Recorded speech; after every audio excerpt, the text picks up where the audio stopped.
Good evening and welcome to New York City's historic Riverside Church. And welcome to all of you across the nation who are here with us tonight through streaming. I'm Bill Moyers. We're here to see a reading of The Investigation, A Search for the Truth in 10 Acts, a new work by Robert Schinken, directed by Scott Ellis. The investigation takes us into the heart of the Mueller report, the 10 counts of obstruction of justice. Robert Mueller says the report speaks for itself. Tonight, that voice resonates through a cast of remarkable actors. Over my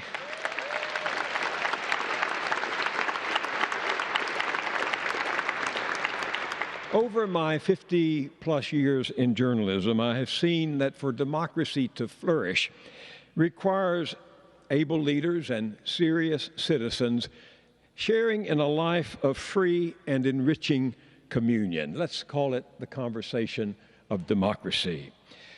The late James Carey, who taught journalism just a few blocks from here, at Columbia, once defined the public as a group of strangers gathering to discuss the news. In early America, towns were small, and people met in taverns, coffee houses, and on the public greens to hear, discuss, and argue, sometimes tumultuously, about what mattered to them as citizens. They were searching for the truth, knowing that this young democracy could die of too many lies. Let's imagine that this is our public green tonight, and that the investigation is our search for the truth in the continuing drama of democracy.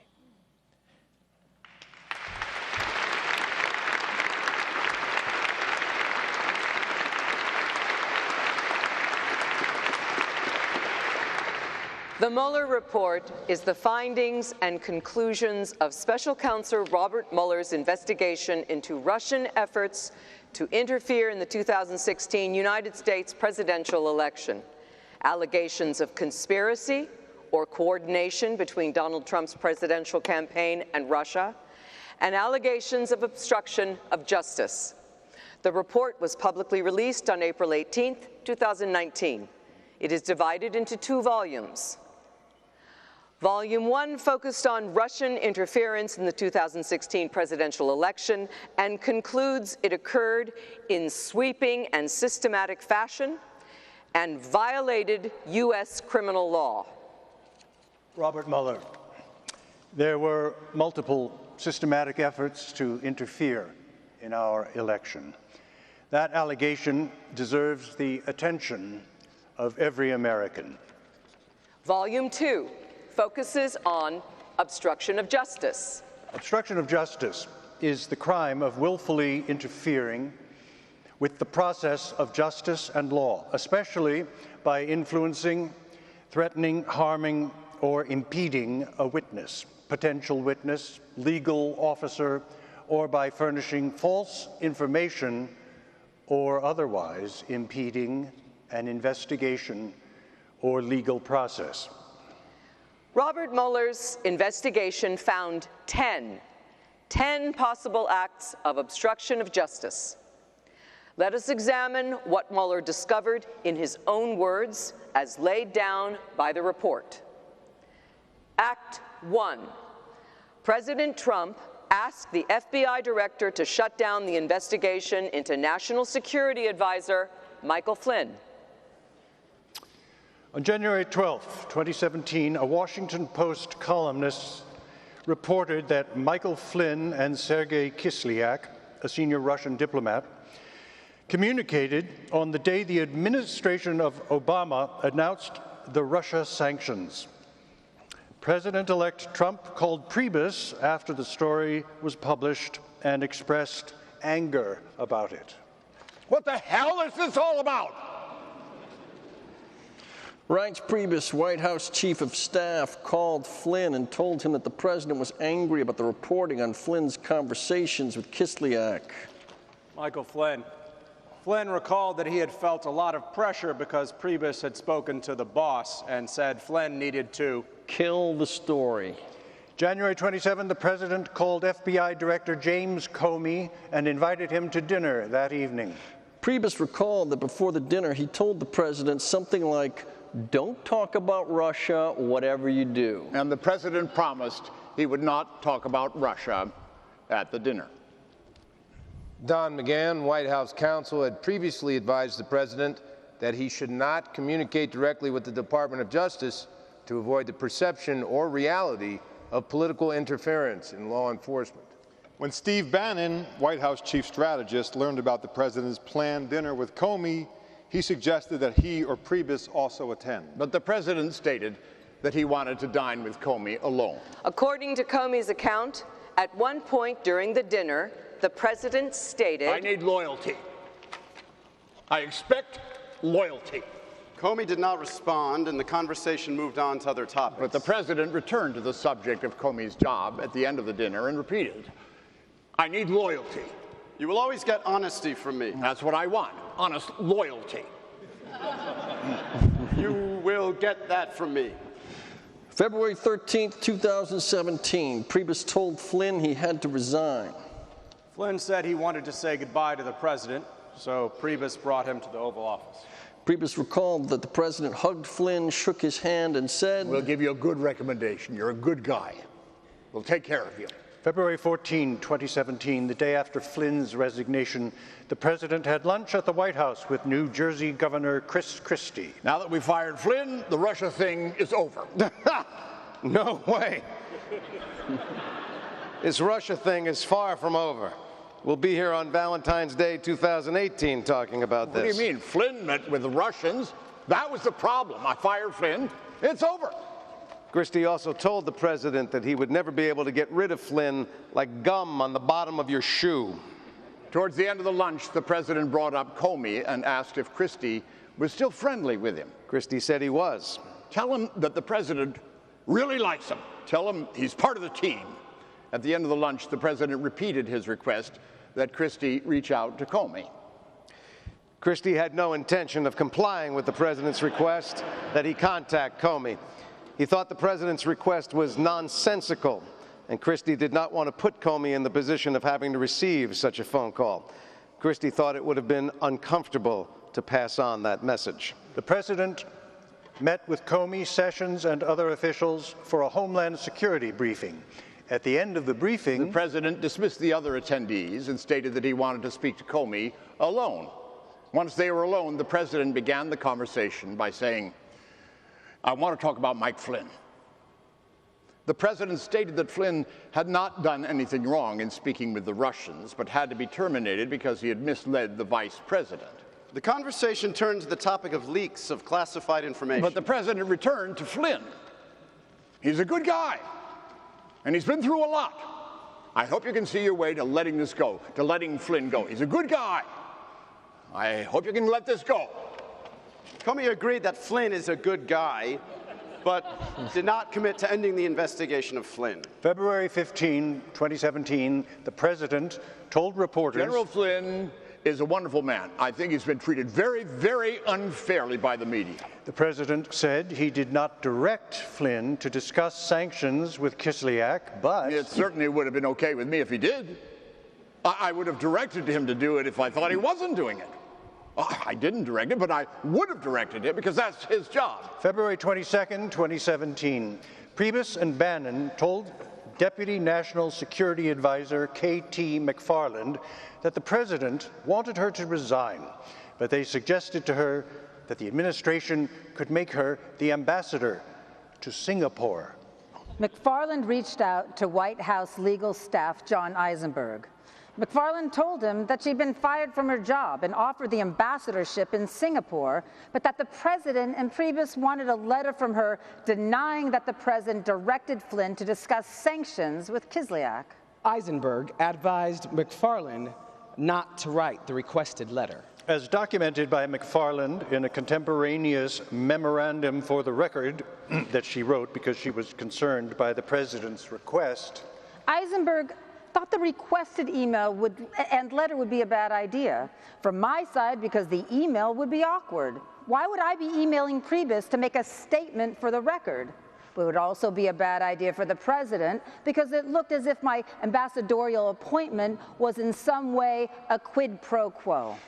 Later that evening, Priebus stopped by McFarland's office and told her not to write the email and to forget he even mentioned it. Act 2. President Trump said he fired FBI Director Comey because of the Russia investigation. May 3, 2017, in the afternoon following Comey's testimony before Congress, the President met with McGahn, Jeff Sessions, and Sessions' Chief of Staff, Jody Hunt. This is terrible, Jeff. It's all because you recused. Attorney General is supposed to be the most important appointment. Kennedy appointed his brother. Obama appointed Holder. I appointed you, and you recused yourself. You left me on an island. I can't do anything. The president said that the recusal was unfair and that it was interfering with his ability to govern and undermining his authority with foreign leaders. Sessions responded that he had no choice but to recuse. And it was mandatory rather than discretionary decision. Steve Bannon recalled that the president brought Comey up with him at least 8 times on May 3rd and May 4th. The president said the same thing each time. He told me 3 times, I'm not under investigation. He's a showboater. He's a grandstander. I don't know any Russians. There was no collusion. Bannon told the president he could not fire Comey because that ship had sailed. He also told the president that firing Comey was not going to stop the investigation, cautioning him that he could fire the FBI director, but could not fire the FBI. At a dinner on Friday, May 5, attended by the President and various advisors and family members, including Jared Kushner and senior advisor Stephen Miller, the President stated that he wanted to remove Comey and had ideas for a letter that would be used to make the announcement. The President dictated arguments and specific language for the letter.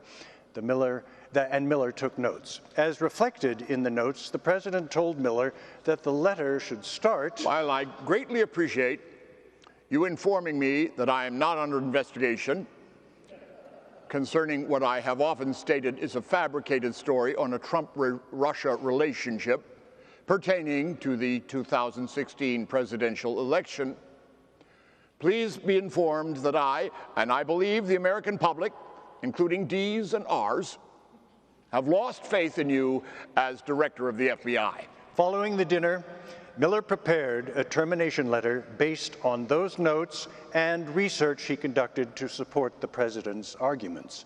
On May 9, Jody Hunt, Chief of Staff for the Attorney General, delivered to the White House a letter from Sessions recommending Comey's removal and a memorandum from Rod Rosenstein, Deputy Attorney General, titled Restoring Public Confidence in the FBI. McGahn recalled that the president liked the Department of Justice letters and agreed that they should provide the foundation for a new cover letter from the president, accepting the recommendation to terminate Comey. Notes taken by Annie Donaldson, White House lawyer, reflected the view of the White House counsel's office that the president's original termination letter should not see the light of day, and that it would be better to offer no other rationales for the firing than what was in Rosenstein's and Sessions' memoranda. Donaldson also wrote, "Is this the beginning of the end? Because she was worried that the decision to terminate Comey and the manner in which it was carried out would be the end of the presidency." That night, the White House press office called the Department of Justice and said the White House wanted to put out a statement saying that it was Rosenstein's idea to fire Comey. Rosenstein told other Department of Justice officials that he would not participate in the putting out a false story. The president then called Rosenstein directly and said he was watching Fox News, that the coverage had been great, and that he wanted Rosenstein to do a press conference. Rosenstein responded that this was not a good idea because if the press asked him, he would tell the truth that the Comey firing was not his idea. May 9, 2017, The president called Chris Christie and said he was getting killed in the press over Comey's termination. The president asked what he should do. Did you fire Comey because of what Rod wrote in the memo? Yes. Get Rod out there. Have him defend the decision. The president told Christie that this was a good idea and said he was going to call Rosenstein right away. In the morning on May 10, 2017, President Trump met with Russia's Foreign Minister Sergei Lavrov and with Russian Ambassador Sergei Kislyak in the Oval Office. The media subsequently reported that during the May 10 meeting, the president brought up his decision the prior day to terminate Comey, telling Lavrov and Kislyak, "I just fired the head of the FBI. He was crazy, a real nut job. I faced great pressure because of Russia. That's taken off. I'm not under investigation." The White House did not dispute the account, instead issuing a statement that said, "By grandstanding and politicizing the investigation into Russia's actions, James Comey created unnecessary pressure on our ability to engage and negotiate with Russia. The investigation would have always continued, and obviously the termination of Comey would not have ended it. Once again, the real story is that our national security has been undermined by the leaking of private and highly classified information." In the afternoon of May 10, 2017, Deputy Press Secretary Sarah Sanders spoke to the president about his decision to fire Comey and then spoke to reporters in a televised news conference. Sanders told reporters that the president, the Department of Justice, and bipartisan members of Congress had lost confidence in Comey. And, most importantly, the rank and file of the FBI had lost confidence in their director. Accordingly, the president accepted the recommendation of his Deputy Attorney General to remove James Comey from his position. In response to questions from reporters, Sanders said that Rosenstein decided on his own to review Comey's performance, and that Rosenstein decided on his own to come to the president on Monday, May 8th, to express his concerns about Comey. Just a little side note on Press Secretary Sarah Sanders. A year later, Sanders told this special counsel's office that her reference to hearing from countless members of the FBI was a slip of the tongue. Yep. She also recalled that her statement in a separate press interview that rank and file FBI agents had lost confidence in Comey was a comment she made in the heat of the moment. That was not founded on anything. Back to our story. May 11, 2017, the president participated in an interview with Lester Holt. "I was going to fire Comey, regardless of recommendation. Rosenstein made a recommendation, but regardless of recommendation, I was going to fire Comey, knowing there was no good time to do it. And in fact, when I decided to do it, I said to myself, you know, this Russia thing with Trump and Russia is a made-up story. It's an excuse by the Democrats for having lost an election that they should have won." Act 3. President Trump ordered White House counsel Don McGahn to fire Robert Mueller.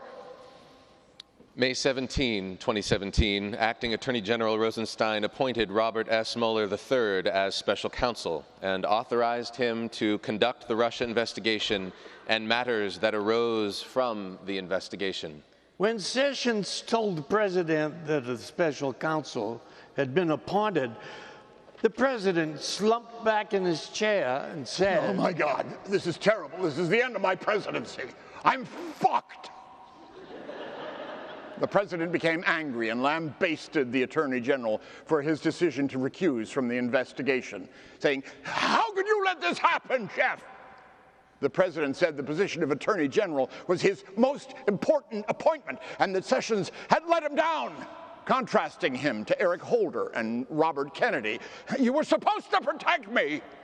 Everyone tells me that if you get one of these independent counsels, it ruins your presidency. It takes years and years, and I won't be able to do anything. This is the worst thing that ever happened to me." The president then told Sessions that he should resign as Attorney General. Sessions agreed to submit his resignation and left the Oval Office. Hope Hicks, White House Communications Director, saw the president shortly after Sessions departed and described the president as being extremely upset by the special counsel's appointment. Hicks said that she had only seen the president like that one other time when the Access Hollywood tape came out during the campaign. The next day, May 18, 2017, FBI agents delivered to McGahn a preservation notice that discussed an investigation related to Comey's termination and directed the White House to preserve all relevant documents. When he received the letter, McGahn issued a document hold to White House staff and instructed them not to send out any burn bags over the weekend while he sorted things out. Also, on May 18, Sessions finalized a resignation letter.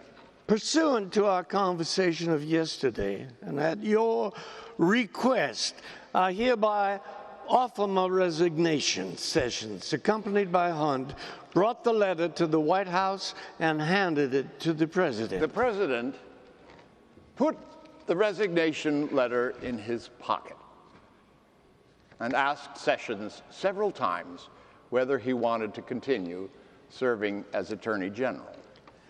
Sessions ultimately told the president he wanted to stay, but it was up to the president.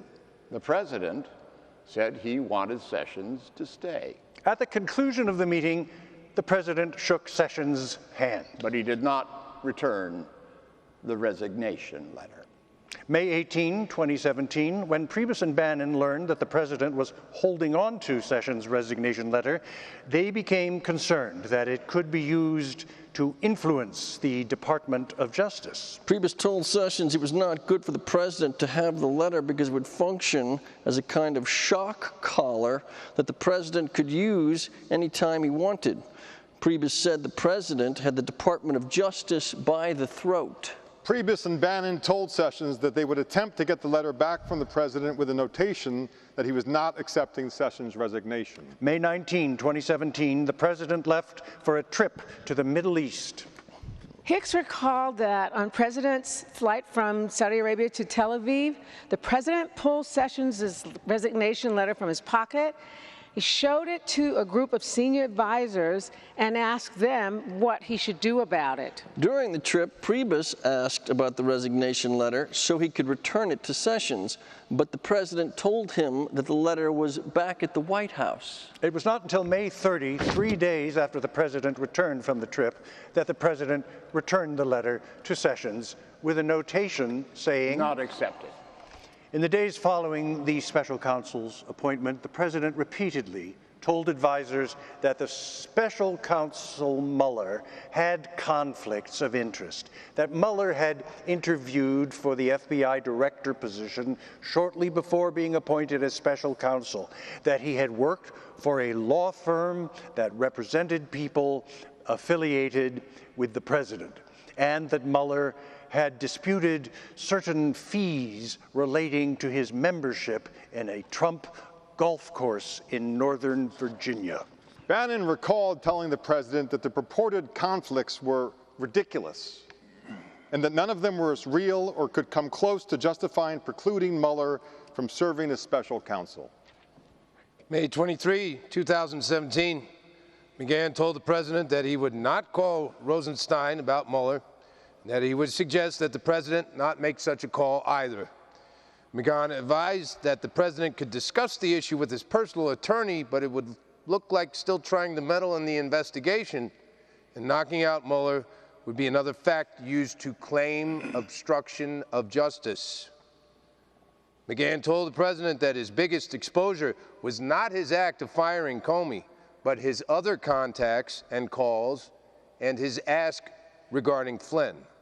Saturday, June 17, 2017, the president called McGahn and directed him to have the special counsel Mueller removed. The president called McGahn at home twice, and on both occasions directed him to call Rosenstein and say that Mueller had conflicts that precluded him from serving as special counsel. On the first call, he said, "You got to do this." You got to call Rod. McGahn said he told the president that he would see what he could do. McGahn was perturbed by the call and did not intend to act on the request. He and other advisors believed the asserted conflicts were silly and not real, and they had previously communicated that view to the president. McGahn also had made clear to the president that the White House counsel's office should not be involved in any effort to press the issue of conflicts. When the president called McGahn a second time to follow up on the order to call the Department of Justice, McGahn recalled that the president was more direct. Call Rod. Tell Rod that Mueller has conflicts and can't be the special counsel. Mueller has to go. Call me back when you do it. That evening, McGahn called both Priebus and Bannon and told them that he intended to resign. McGahn said that the president had asked him to do crazy shit. But Priebus thought McGahn did not tell him the specifics of the president's request because McGahn was trying to protect Priebus from what he did not need to know. On June 13, 2017, Sanders asked the president for guidance on how to respond to press inquiries about the possible firing of the special counsel.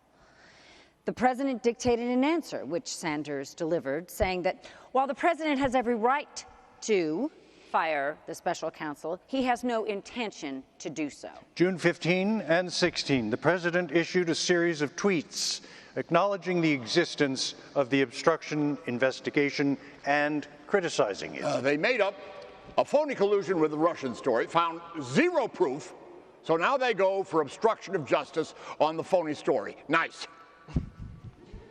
You are witnessing the single greatest witch hunt in American political history, led by some very bad and conflicted people. Crooked H destroyed phones with a hammer, bleached emails, and had husband meet with AG days before she was cleared. And they talk about obstruction? After 7 months of investigations and committee hearings about my collusion with the Russians, nobody has been able to show any proof. Sad. I am being investigated for firing the FBI director by the man who told me to fire the FBI director. Witch hunt! Act 4. President Trump attempted to curtail the special counsel investigation. June 19, 2017, after some small talk, the president brought up Sessions and criticized his recusal from the Russia investigation. The president told former campaign manager Corey Lewandowski that Sessions was weak and that if the president had known about the likelihood of recusal in advance, he would not have appointed Sessions. The president then asked Lewandowski to deliver a message to Sessions and said, write this down. This was the first time the president had asked Lewandowski to take dictation, and Lewandowski wrote as fast as possible to make sure he captured the content correctly. The president directed that Sessions should give a speech publicly announcing, I know that I recused myself from certain things having to do with specific areas, but our POTUS is being treated very unfairly. He shouldn't have a special prosecutor / counsel because he hasn't done anything wrong. I was on the campaign with him for 9 months. There were no Russians involved with him. I know it for a fact because I was there. He didn't do anything wrong except he ran the greatest campaign in American history. Now, a group of people want to subvert the Constitution of the United States. I'm going to meet with the special prosecutor to explain this is very unfair and let the special prosecutor move forward with investigating election meddling for future elections so that nothing can happen in future elections. Within hours of the president's meeting with Lewandowski, the president gave an unplanned interview to the New York Times in which he criticized Sessions' decision to recuse from the Russia investigation. Sessions should never have recused himself. And if he was going to recuse himself, he should have told me before he took the job, and I would have picked somebody else. Sessions' recusal, the president said, was very unfair to the president. How do you take a job and then recuse yourself? If he would have recused himself before the job, I would have said, thanks, Jeff, but I can't, I'm not going to take you. It's extremely unfair, and that's a mild word to the president. Hope Hicks, who was present for the interview, recalled trying to throw herself between the reporters and the president to stop parts of the interview. But the president loved the interview. July 22, 2017. The president told Priebus to say to Sessions that he needed a letter of resignation on his desk immediately, and that Sessions had no choice but must immediately resign. Priebus replied that if they fired Sessions, they would never get a new Attorney General confirmed, and that the Department of Justice and Congress would turn their backs on the president. But the president suggested he could make a recess appointment to replace Sessions. Priebus believed that the president's request was a problem, so he called McGahn and asked for advice, explaining that he did not want to pull the trigger on something that was all wrong. That afternoon, the president followed up with Priebus about demanding Sessions' resignation. Did you get it? Are you working on it? Priebus believed that his job depended on whether he followed the order to remove Sessions, although the president did not directly say so. July 25, the president tweeted, Attorney General Jeff Sessions has taken a very weak position on Hillary Clinton crimes. Where are emails and DNC server and intel leakers? The following day, why didn't AG Sessions replace acting FBI Director Andrew McCabe, a Comey friend who was in charge of the Clinton investigation? In light of the president's frequent public attacks, Sessions prepared another resignation letter. And for the rest of the year, carried it with him in his pocket every time he went to the White House. Act 5. President Trump prevented the public disclosure of evidence. We begin before the election. June 3, 2016. Shortly after his phone call with Russian pop star Emin Agalarov, Rob Goldstone, a New York publicist, emailed Trump Jr. Emin just called and asked me to contact you with something very interesting. The Crown Prosecutor of Russia met with his father, Aris, this morning, and in their meeting offered to provide the Trump campaign with some official documents and information that would incriminate Hillary and her dealings with Russia, and would be very useful to your father. This is obviously very high-level and sensitive information, but is part of Russia and its government support for Mr. Trump, helped along by Aris and Emin.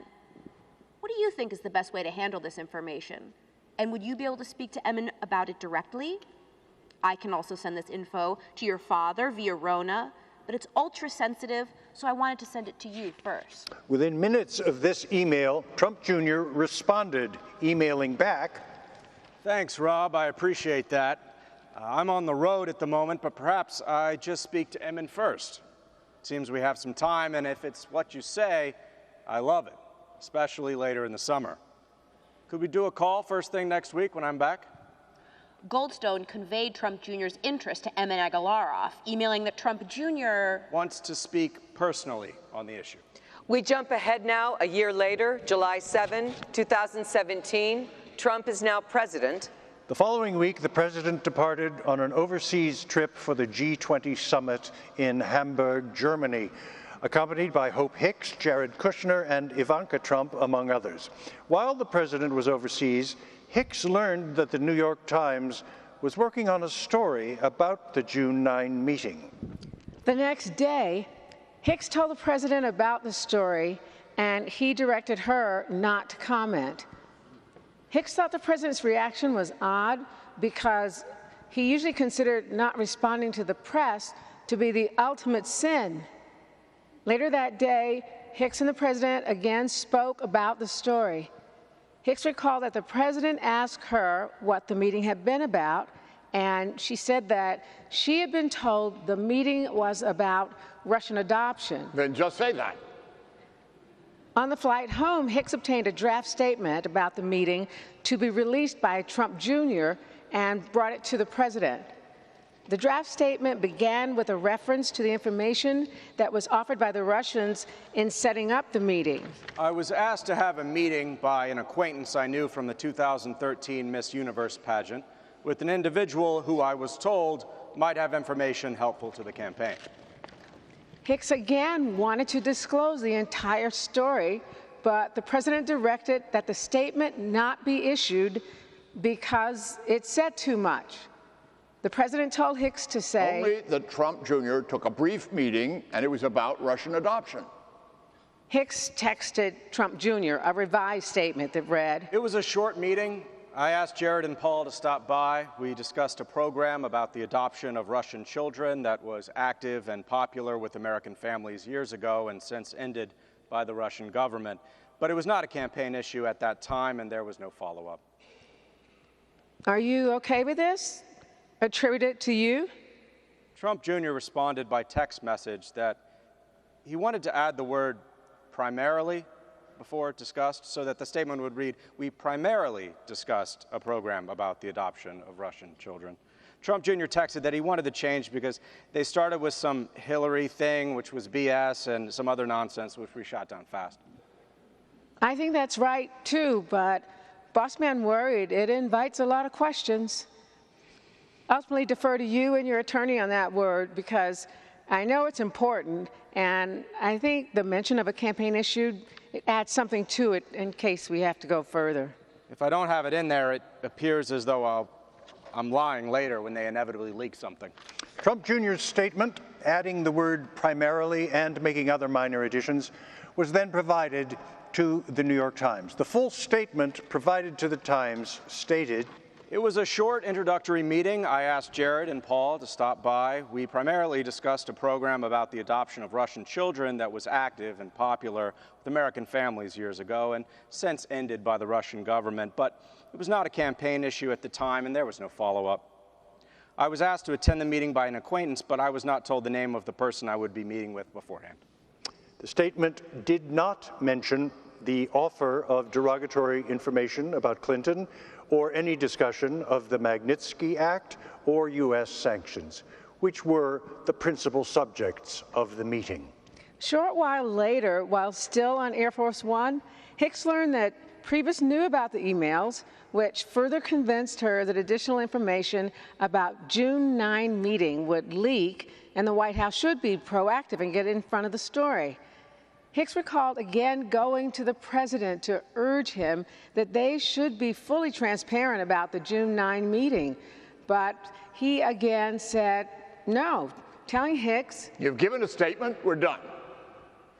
Later on the flight home, Hicks went to the president's cabin, where the president was on the phone with one of his personal attorneys. At one point, the president handed the phone to Hicks. The attorney told Hicks that he had been working with Circa News on a separate story and that she should not talk to the New York Times. On July 19, 2017, the president met with reporters for the New York Times. In addition to criticizing Sessions in the Times interview, the president addressed the June 9, 2016 meeting and said he didn't know anything about the meeting at the time. As I've said, most other people, you know, when they call up and say, by the way, we have information on your opponent, I think most politicians, I was just with a lot of people, they said, who wouldn't take a meeting like that? In other words, what American politician wouldn't take compromising information on their opponent from a foreign power, in this case, one whose hostility to America dates back 71 years? Back to the report. After consulting with the president on the issue, White House Press Secretary Sarah Sanders told the media, the president certainly didn't dictate the statement, but that he weighed in, offered suggestions like any father would do.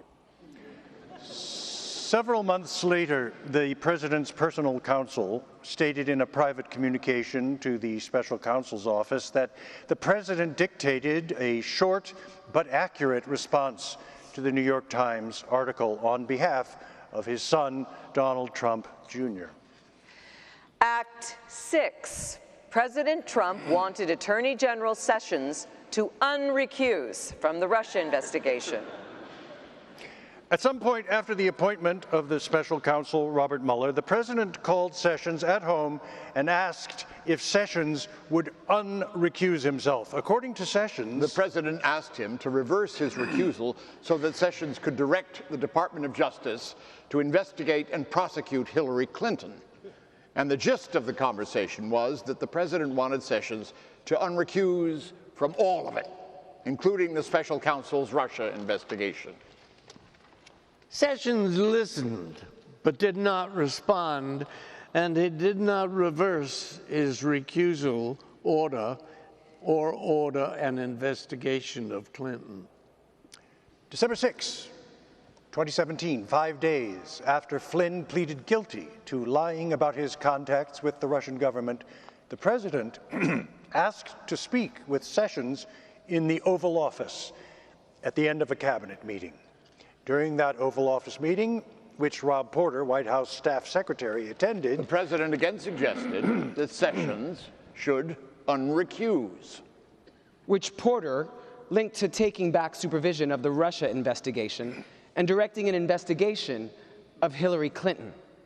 According to contemporaneous notes taken by Porter, the president said, I don't know. If you could unrecuse yourself, you'd be a hero. Not telling you to do anything. Dershowitz says POTUS can get involved, can order Attorney General to investigate. I don't want to get involved. I'm not going to get involved. I'm not going to do anything or direct you to do anything. I just want to be treated fairly. We are taking steps.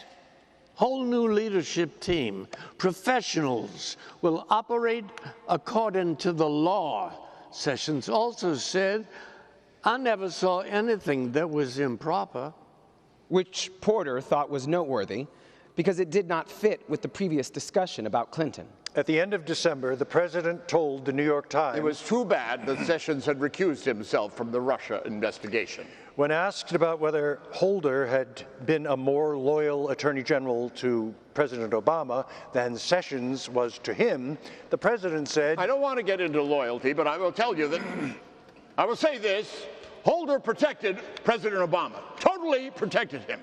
When you look at the things that they did, and Holder protected the president. And I have great respect for that, I'll be honest.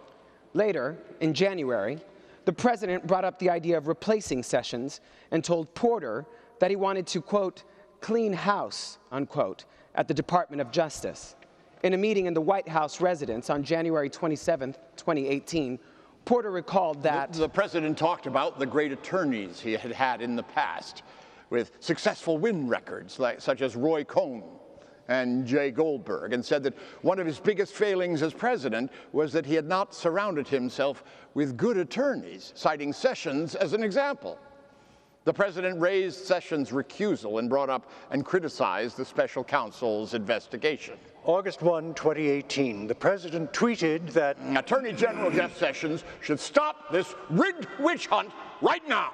August 23, 2018, the president publicly criticized Sessions in a press interview and suggested that prosecutions at the Department of Justice were politically motivated because Paul Manafort had been prosecuted, but Democrats had not. I put in an attorney general that never took control of the Justice Department, Jeff Sessions. That day, Sessions issued a press statement.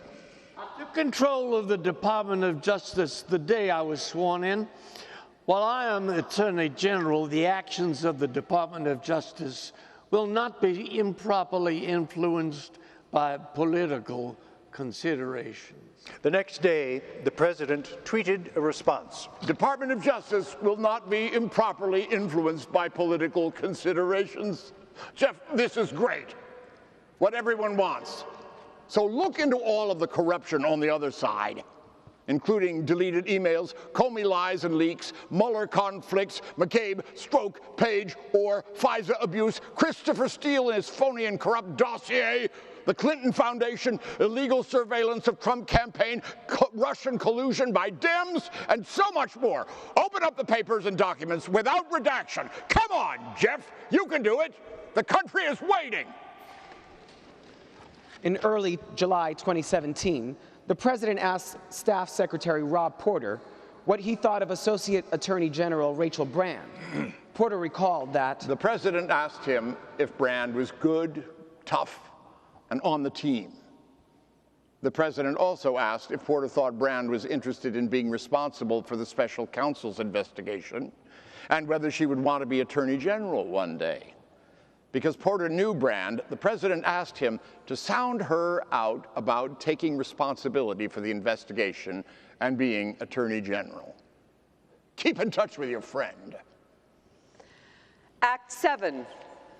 President Trump directed White House counsel Don McGahn to create false documents that covered up the truth from investigators. January 26, 2018, the president's personal counsel called McGahn's attorney and said that the president wanted McGahn to put out a statement denying that he had been asked to fire the special counsel and that he had threatened to quit in protest. McGahn's attorney spoke with McGahn about that request and then called the president's personal counsel to relay that McGahn would not make such a statement. The next day, the president complained about the Times article to Rob Porter. The president told Porter that the article was bullshit, and he had not sought to terminate the special counsel. The president said that McGahn leaked to the media to make himself look good. The president then directed Porter to tell McGahn to create a record to make clear that the president never directed McGahn to fire the special counsel. Porter thought the matter should be handled by the White House Communications Office. But the president said he wanted McGahn to write a letter for the file for our records and wanted something beyond a press statement to demonstrate that the reporting was inaccurate. The president referred to McGahn as a lying bastard and said that he wanted a record from him. If he doesn't write a letter, then maybe I'll have to get rid of him. Later that day, Porter spoke to McGahn to deliver the president's message. Porter told McGahn that he had to write a letter to dispute that he was ever ordered to terminate the special counsel. McGahn shrugged off the request, explaining that the media reports were true. McGahn told Porter that the president had been insistent on firing the special counsel, and that McGahn had planned to resign rather than carry out the order, although he had not personally told the president he intended to quit. February 6, 2018, the president began the Oval Office meeting by telling McGahn that the New York Times story did not look good, and McGahn needed to correct it. I never said to fire Mueller. I never said fire.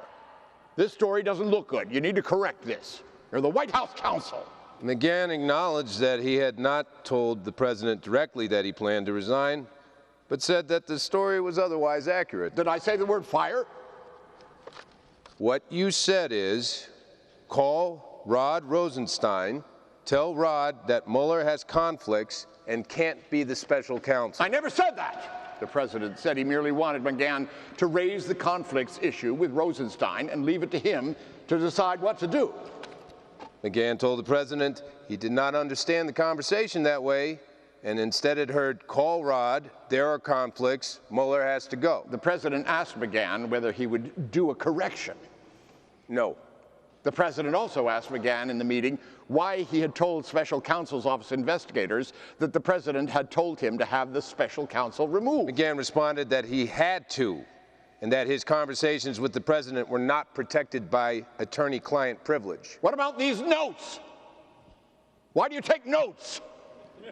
Lawyers don't take notes. I never had a lawyer who took notes. McGahn responded that he keeps notes because he is a real lawyer.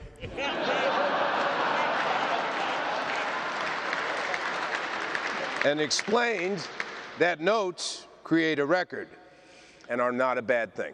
I've had a lot of great lawyers, like Roy Cohn. He did not take notes. Act 8. President Trump tried to discourage campaign chairman Paul Manafort and National Security Advisor Michael Flynn from cooperating with the Mueller investigation. The president's actions towards witnesses in the special counsel's investigation would qualify as obstructive if they had the natural tendency to prevent particular witnesses from testifying truthfully, or otherwise would have the probable effect of influencing, delaying, or preventing their testimony to law enforcement. With regard to Flynn, the president sent private and public messages to Flynn encouraging him to stay strong and conveying that the president still cared about him before he began to cooperate with the government. With respect to Paul Manafort, there is evidence that the president's actions had the potential to influence Manafort's decision whether to cooperate with the government. Following Flynn's resignation, the president made positive public comments about Flynn, describing him as a wonderful man, a fine person, and a very good person. The president also privately asked advisors to pass messages to Flynn, conveying that the president still cared about him and encouraging him to stay strong. February 2017, Christie, describing a phone conversation between Jared Kushner and Flynn the day after Flynn was fired, where Kushner said, "You know the president respects you. The president cares about you. I'll get the president to send out a positive tweet about you later." And the president nodded his assent to Kushner's comment, promising a tweet. December 1, 2017, Flynn pleaded guilty to making false statements pursuant to a cooperation agreement. The next day, the president told the press that he was not concerned about what Flynn might tell the special counsel. In response to a question about whether the president still stood behind Flynn, we'll see what happens. Over the next several days, the president made public statements expressing sympathy for Flynn and indicating he had not been treated fairly. On December 15th, 2017, the president responded to a press inquiry about whether he was considering a pardon for Flynn. I don't want to talk about pardons for Michael Flynn yet. We'll see what happens. Let's see. I can say this. When you look at what's gone on with the FBI and with the Justice Department, people are very, very angry.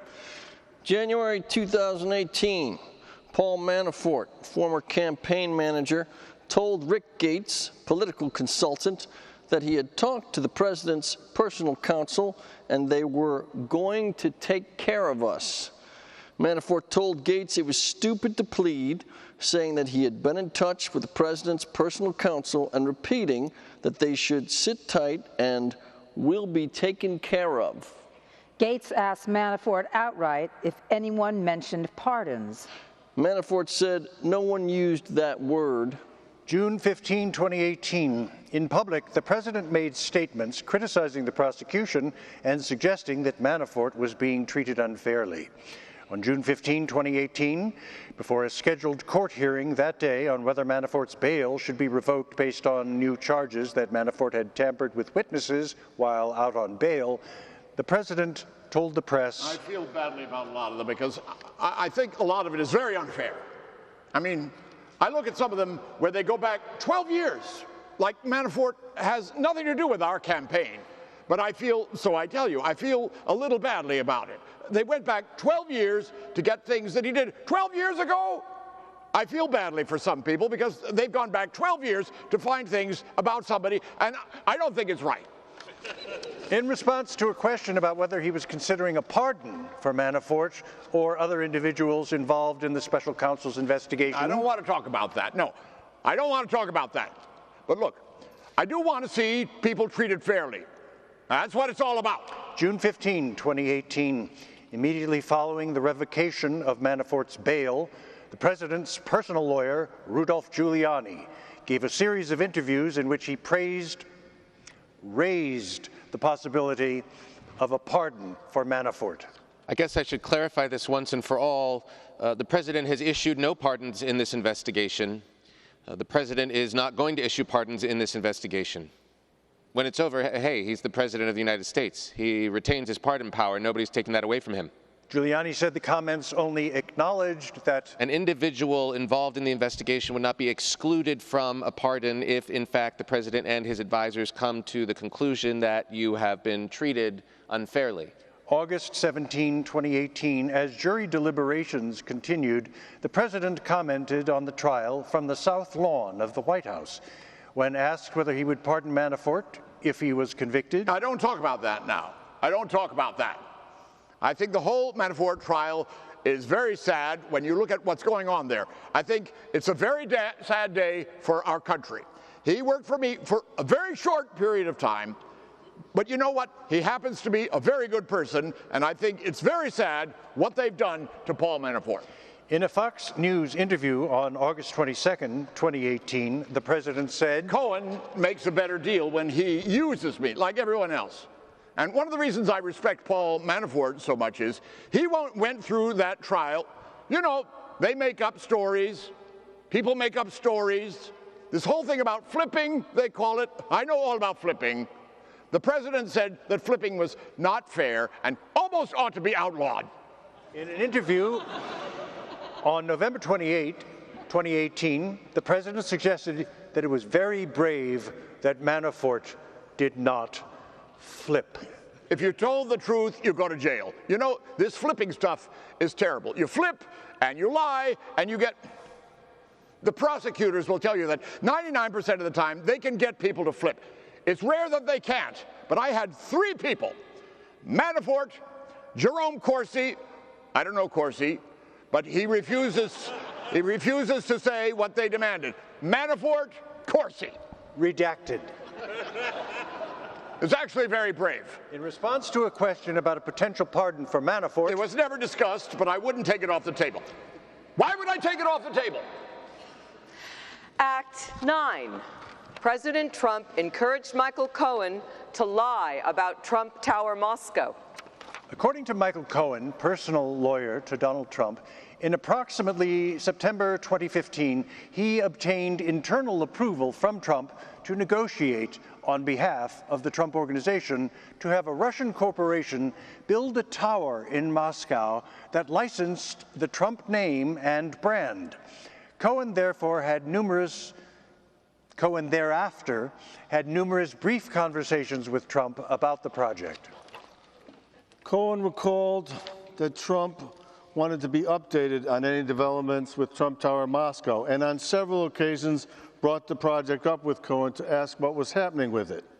Trump signed a letter of intent for the project that specified highly lucrative terms for the Trump Organization. November 3, 2015, the day after the Trump Organization transmitted the letter of intent, Felix Sater, Russian-American mobster, convicted felon, and real estate developer, emailed Cohen suggesting that the Trump Tower project could be used to increase candidate Trump's chances at being elected. Buddy, our boy can become president of the USA, and we can engineer it. I will get all of Putin's teams to buy in on this. I will manage the process. Michael, Putin gets on stage with Donald for a ribbon cutting for Trump Moscow, and Donald owns the Republican nomination and possibly beats Hillary, and our boy is in. We will manage this process better than anyone. You and I will get Donald and Vladimir on stage together very shortly. That's the game changer. Sater and Cohen continued to discuss a trip to Moscow. On May 4th, 2016, Sater followed up. I had a chat with Moscow. Assuming the trip does happen, the question is before or after the convention. I said I believe, but don't know for sure, that it's probably after the convention. Obviously, the pre-meeting trip, you only, can happen anytime you want, but the 2 big guys were the question.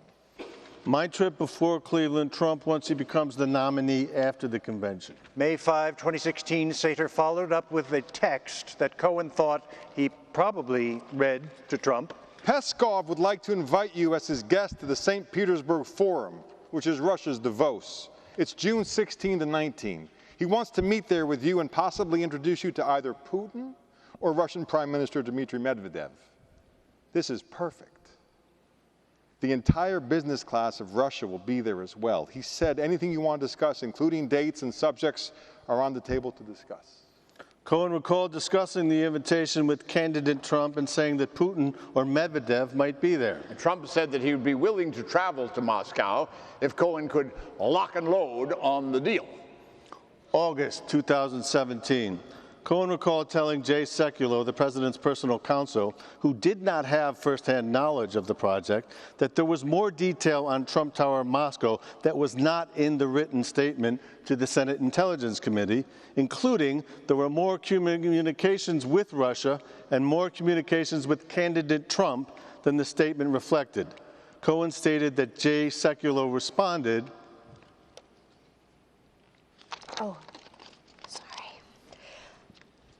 it was not necessary to elaborate or include those details because the project did not progress, and that Cohen should keep his statement short and tight, and the matter would soon come to an end. His client, appreciated Cohen, that Cohen should stay on message and not contradict the president, that there were no need to muddy the water, and that it was time to move on. September 17, 2018, this office submitted written questions to the president that included questions about the Trump Tower Moscow project and attached Cohen's written statement to Congress and the letter of intent signed by the president. Among other issues, the questions asked the president to describe the timing and substance of discussions he had with Cohen about the project, whether they discussed a potential trip to Russia, and whether the president at any time directed or suggested that discussions about the Trump Moscow project should cease, or whether the president was informed at any time that the project had been abandoned. November 20, 2018, the president submitted written responses that did not answer those questions about Trump Tower Moscow directly and did not provide any information about the timing of the candidates' discussions with Cohen about the project, or whether he participated in any discussions about the project being abandoned or no longer pursued. Instead, the president's answers stated in relevant part, I had few conversations with Mr. Cohen on this subject. As I recall, they were brief and they were not memorable. I was not enthused about the proposal, and I do not recall any discussion of travel to Moscow in connection with it. I do not remember discussing it with anyone else at the Trump Organization, although it is possible. I do not recall being aware at the time of any communications between Mr. Cohen and Felix Sater and any Russian government official regarding the letter of intent. November 29, after Cohen's guilty plea had become public, the president spoke to reporters about the Trump Tower Moscow project. I decided not to do the project. I decided ultimately not to do it. There would have been nothing wrong if I did do it. If I did do it, there would have been nothing wrong. That was my business. It was an option that I decided not to do. I decided not to do it. The primary reason, I was focused on running for president. I was running my business while I was campaigning. There was a good chance that I wouldn't have won, in which case I would have gone back into the business. And why should I lose lots of opportunities? The president also said that Cohen was a weak person. And by being weak, unlike other people that you watch, he is a weak person. And what he's trying to do is get a reduced sentence. So he's lying about a project that everybody knew about. Even if Cohen was right, it doesn't matter, because I was allowed to do whatever I wanted during the campaign. Act 10. President Trump tried to get longtime lawyer Michael Cohen not to cooperate with the investigation. The evidence concerning this sequence of events could support an inference that the president used inducements in the form of positive messages in an effort to get Cohen not to cooperate, and then turned to attacks and intimidation to deter the provision of information or undermine Cohen's credibility once Cohen began cooperating. Cohen said that the president's personal counsel also conveyed that as part of the joint defense agreement, Cohen was protected, which he would not be if he went rogue. Cohen recalled that Jay Sekulow, the president's personal counsel, reminded him that. The president loves you, and told him that if he stayed on message, the president has his back. August 2017, Cohen said that his agenda in submitting the statement to Congress with false representations about the Trump Tower Moscow project was to minimize links between the project and the president, give the false impression that the project had ended before the first presidential primaries, and shut down further inquiry into Trump Tower Moscow, with the aim of limiting the ongoing Russia investigations. Cohen said he wanted to protect the president and be loyal to him by not contradicting anything the president had said. Cohen recalled he was concerned that if he told the truth about getting a response from the Kremlin or speaking to candidate Trump about travel to Russia to pursue the project, he would contradict the message that no connection existed between Trump and Russia. And he rationalized his decision to provide false testimony because the deal never happened. Between August 18, 2017, when the statement was in an initial draft stage, and August 28, 2017, when the statement was submitted to Congress, phone records reflect that Cohen spoke with Jay Sekulow almost daily. Cohen also recalled speaking with Jay Sekulow about pardons after the searches of his home and office had occurred, at a time when the media had reported that pardon discussions were occurring at the White House. Cohen told Sekulow he had been a loyal lawyer and servant, and he said that after the searches, he was in an uncomfortable position, and he wanted to know what was in it for him. Cohen should stay on message. The investigation was a witch hunt, and everything would be fine. February 13, 2018, Cohen released a statement to news organizations that stated, "In a private transaction in 2016, I used my own personal funds to facilitate a payment of $130,000 to Stormy Daniels, a porn star with whom Trump had an affair while his wife was in the hospital. Neither the Trump Organization nor the Trump campaign was a party to the transaction with Stormy Daniels, and neither reimbursed me for the payment, either directly or indirectly." In congressional testimony on February 27, 2019, Cohen testified that he had discussed what to say about the payment with the president, and that the president had directed Cohen to say that the president was not knowledgeable of Cohen's actions in making the payment. February 19, 2018, the day after the New York Times wrote a detailed story attributing the payment to Cohen and describing Cohen as the president's fixer, Cohen received a text message from Jay Sekulow, the president's personal counsel. Client says thank you for what you do.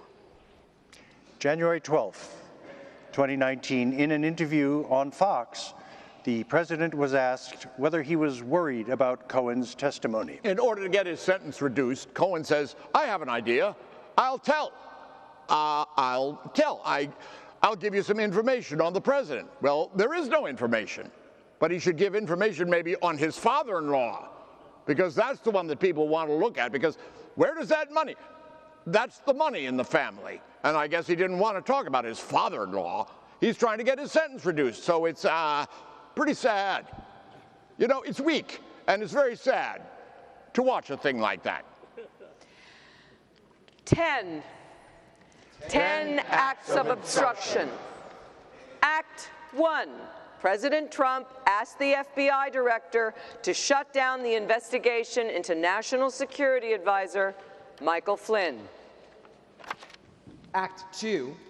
President Trump said he fired FBI Director Comey because of the Russia investigation. Act 3. President Trump ordered White House counsel Don McGahn to fire Robert Mueller. Act 4. President Trump attempted to curtail the special counsel investigation. Act 5. President Trump prevented the public disclosure of evidence. Act 6. President Trump wanted Attorney General Sessions to unrecuse from the Russia investigation. Act 7. President Trump directed White House counsel Don McGahn to create false documents that covered up the truth from investigators. Act 8. President Trump tried to discourage campaign chairman Paul Manafort and National Security Advisor Michael Flynn from cooperating with the Mueller investigation. Act 9. President Trump encouraged his personal lawyer, Michael Cohen, to lie about Trump Tower Moscow. Act 10. President Trump tried to get Michael Cohen not to cooperate with the investigation. 10 acts of obstruction. Some people came to a different conclusion, like Attorney General Bill Barr. The president took no act that, in fact, deprived the special counsel of the documents and witnesses necessary to complete his investigation. Apart from whether the acts were obstructive, this evidence of non-corrupt motives weighs heavily against any allegation that the president had a corrupt intent to obstruct the investigation.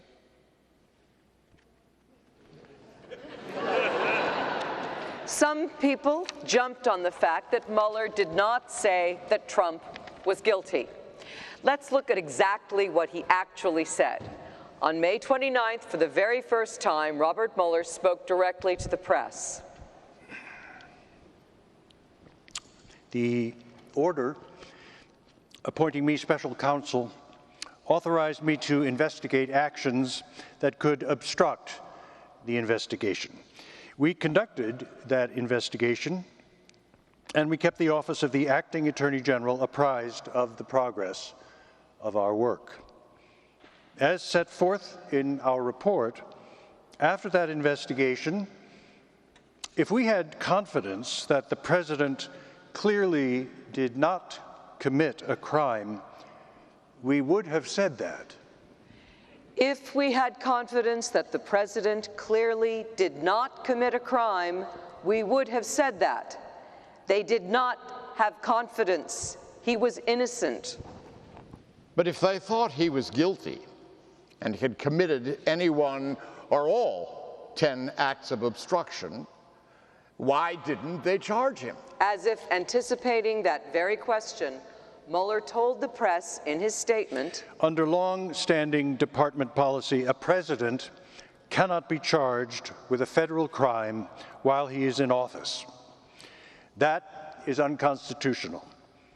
Even if the charge is kept under seal and hidden from public view, that too is prohibited. The special counsel's office is part of the Department of Justice, and by regulation, it was bound by that department policy. Charging the president with a crime was therefore not an option we could consider. if he wanted to charge the president, he couldn't. Mueller's hands were tied by regulation. The department's written opinion explaining the policy against charging a president makes several important points that further informed our handling of the obstruction investigation. Those points are summarized in our report. I will describe two of them. First, the opinion explicitly permits the investigation of a sitting president because it is important to preserve evidence while memories are fresh and documents are available. Among other things, that evidence could be used if there were co-conspirators who could now be charged. And second, the opinion says that the Constitution requires a process other than the criminal justice system to formally accuse a sitting president of wrongdoing. Fortunately, the Constitution provides for just such a situation. Impeachment is the only constitutional process by which Congress can bring charges. Treason, bribery, or other high crimes or misdemeanors. Against a president, a vice president, and all civil officers of the United States. Is a charging process, like an indictment in criminal law. And as in the criminal justice system, it does not presume guilt. Impeachment is a search for the truth. If, after a thorough investigation of the facts, a federal official is impeached by a majority vote of the House of Representatives, he or she stands trial in the Senate, presided over by the Chief Justice of the United States. The presumption of innocence still remains. In our country's history, no president has ever been convicted by the Senate. Only 2 presidents have ever been impeached and gone to trial: Andrew Johnson and Bill Clinton, both who were later acquitted by the Senate. Richard Nixon resigned from office rather than face almost certain conviction from 3 articles of impeachment passed by the House Judiciary Committee. The charges were abuse of power, contempt of Congress, and obstruction of justice. Our forefathers fought a bloody war against a tyrannical king. When they framed the Constitution, they did so fully aware of the potential dangers of a powerful executive. What do you do when the individual who's responsible for administering the law, the president, is himself a lawbreaker? The framers of the Constitution gave us the tools to handle such an event. They did their job. Robert Mueller did his job. The question is, will we do ours?